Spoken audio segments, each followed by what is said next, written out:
қысқа толқынды пешке салуға болмайтын 10 зат. Тұрмыста қысқа толқынды пештің пайда болуымен етті тез жібітіп, тамақты бір-ақ сәтте жылытатын болдық. Бұл пештер заманауи ас үйде таптырмас көмекшіге айналды. Алайда, қысқа толқынды пешке 1 минут болсын салып қыздыруға болмайтын заттар болады. Ендеше сол туралы айта отырайық. Бірінші бізде ол жұмыртқа. Піспеген жұмыртқаны қысқа толқынды пешке салуға болмайды. Себебі жұмыртқаның іші буланып, қабығы жарылып кетеді.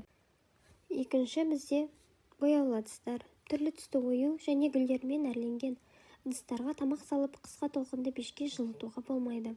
Себебі ыдыстарға бояулар көшуі мүмкін. Сондай-ақ металл ыдыстармен де тағам ысытуға болмайды. Қыза келе тағамыңыздың күйдіріп жіберуі мүмкін.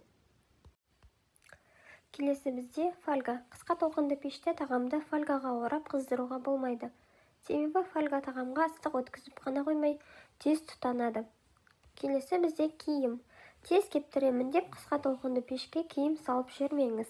Киімдер тез тұтанады. Қарбыз. Қарбызды ешкімде ысытып жей қоймас. Әйтсе де ысыту үшін салатын болса, қарбыз да жұмыртқа секілді буланып, жарылатын болады. CD-диск. Қысқа толқынды пешке дисктерді салуға болмайды. CD-диск өртеніп қана қоймай, жарылады. Сол үшін сақ болғаныңыз абзал. Брокколи. Бұл өсімдікті қысқа толқынды пеште қыздыратын болсаңыз, 97% құнарлығын жояды. Пластикалық ыдыстар. Қысқа толқынды пеште пластикалық ыдыстармен тамақ ысытуға болмайды. Қызғанда бұл ыдыстардан адам денсаулығына зиян келтіретін заттар бөлінеді.